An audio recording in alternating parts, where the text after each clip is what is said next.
who is going to have more points next season, Austin Matthews or Mitch Marner? And we thought we'd float that out, something to chew on. And Jonas, you can take the floor. I'm sure you've thought of this.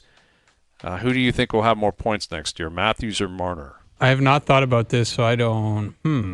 Matthews. Haven't thought about that. No. Okay, well that's even better. Then you gotta go in clean. Can't pump in the Matthews stats. Can't Marner. consider any of the projections. I would take Marner. You'd go with Mitch. Why is that? It's a good question because like Marner's more a point producer, and I mean the funny thing is Matthews has more points. Yeah, but I think of Marner. I don't know. Like he just is able to kind of stack up points easier because of he gets so many assists. Mm-hmm. I don't know what effect him not being on the team, on Marner's line, on the power, or on Matthews' line, on the power play is going to have on Matthews. I don't know what impact it's going to have on the team as a whole, goal scoring wise. I don't know. Like if I was projecting next year for Marner, I would guess like he'll have like 95 to 99 points. Mm-hmm. And if I was going to guess on Matthews, I guess I would do like 90 to 95. Okay. So you're on Mitch. All right. Strutty, do you have an answer on that? Yeah, you know what? I'm going to agree with Jonas as I usually do. But 18. This is why. So I believe that Marner's going to a situation he'll be more comfortable with because he gets to play with a really strong center that he can work with and they can get him the puck and vice versa. Whereas with Matthews, he doesn't have someone, at least clear to me, who's going to be playing beside him there. He'll have Nyes for sure, and maybe Nyes will take more of a role as far as carrying the puck or having the puck more than he has in the past when those other two guys are on the ice. So I think for Marner, the transition will be cleaner and simpler because Jack Eichel, although he's a righty, should be able to get him the puck more often and play a bit more catch with him rather than what Matthews is dealing with now with the group he has. Now, Eichel is more of a I consider him more of a playmaker than a pure shooter. That's interesting. Now that's the thing. And that has been brought up. Some people have brought that up in terms of talking about Vegas, is that they don't have a lot of pure goal scorers there. They got a lot of playmakers, but a lot of guys want to pass first as opposed to shoot first.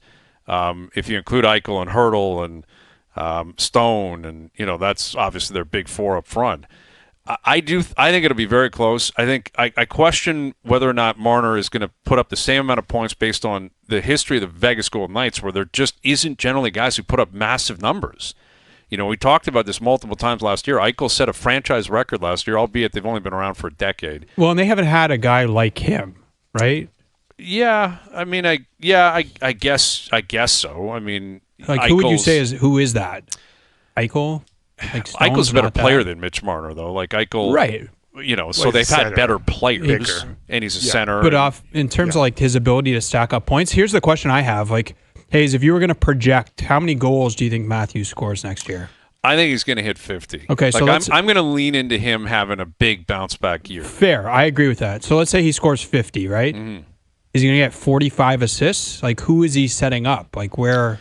Well, I mean, this is where, again, the first power play, if he's out there with Nylander, who's one of the 7 or 8 best goal scorers in the league. But he's a shooter on the power play, generally. Generally, yeah. But he's still, you pick up secondary assists, you move the puck around. Like on the power play, I hear what you're saying, but so is Draisaitl. Draisaitl racks up assists. But he's a better passer than Matthews. And when Matthews had 107 points? He's had 107 and 106. And I think those were both, actually, I know, those were both 60-goal seasons. Big goal scoring years. So, if that's going to happen, if he's going to have 60 goals, which is possible, he'll probably, if he ends up with 60 goals, he'll have more points than Mitch Marner. Yes, sure. I have no doubt in that. Now, I'm not sure he's going to hit 60 again in his career. Like that, those are ever.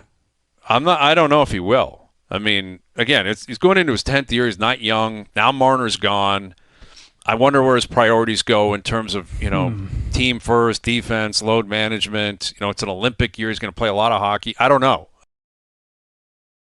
Drag it. Absolutely. And again, it's not about attacking Mitch Marner. That's not what I'm advocating for. No, because guys the guys that are on the beat. It's not going to be that hard. It's never that hard. You know them all. It's Jonas. It's Alter. It's Masters. They just need to ask a certain question, like a bigger picture question. They're not trying to interrogate your life. Yes. They have a job. And it's professional. It's about hockey. It's going to be fair. Yes, it's going to be about hockey. This is not the old days where like anything goes. It's just not the case anymore. You Toronto's run the not risk that of losing scary. access. It's not that scary of a market. Right. It's not New York at peak New York. It is not Boston when Boston's coming for you. It's not that scary of a market. Dude, like when the Yankees are playing bad, Oh, that must be a bloodbath. you need there. security. Right. Like you must have seen some of those over the years. Absolutely. And it gets harsh, it gets personal, and it gets targeted. Right. When in reality, what a lot of people are going to be looking for from Mitch Marner for TV purposes is a clip, is a video of him saying, I loved my time here. Thanks, Leafs fans, whatever. Yeah. And what writers are going to be looking for is a quote to put in a story. It's not a battle. There's nothing that serious happening here. Yeah, there's a lot of hurt feelings. There's a lot of fan emotion involved in that. Fans are going to have their right to boo him or say nothing or do whatever the hell they want. But from the media standpoint, I think it's been built up as big, scary Toronto media.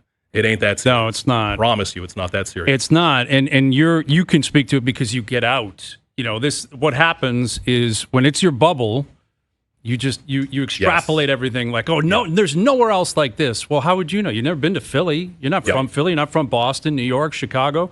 And I think you bring up a good point because if Marner, again, we're this is all conjecture. Maybe he steps in and goes, I'm going to speak multiple times. I'm going to speak before the game, after the game, and I'm just going to get it all done. And I think that'd be in his best interest because, again, it's not going to be that harsh or that painful. But I think it would be more important probably to speak, like from my perspective, if I could have a choice after the game, after you've seen the reaction, whether it was as harsh as you thought it would be, not as harsh, maybe the Leafs do some incredible ceremony for him or some montage and he can speak to the emotions of that. That's going to be interesting too. Yeah. Everyone gets something. I want to hear him after the game. We know like the two different worlds of welcomes that you get. If you were just a guy, you get like a picture and your name. It's like, welcome back, Timothy Liljegren. But if you are someone who is a little more substantial, you get the video. And then how long is the video? Yeah. How emotional is the video? Close up on Austin Matthews' face. Right. Like where does Mitch Marner land on like the just a guy to you were an absolute hero? Because on paper, if you didn't know anything about the saga of Mitch Marner, you would just look at the numbers and how long he played here and say, like that deserves a hero's welcome. Yeah. But we know, absolutely. We know too much. We know what happened. We know that you were going to go to Switzerland because you weren't getting your money. And we know that you were talking to people about Vegas now and the playoff record. So it'll be interesting to see how the organization handles it because they are always over the top. It's always first class. Well, how over the top are they going to go for Mitch Marner now? That would be interesting to get a read on that because Shanahan's not here anymore. And like Shanahan was connected to him more than anybody else. Yeah. Like he was the godfather of the core four. It was his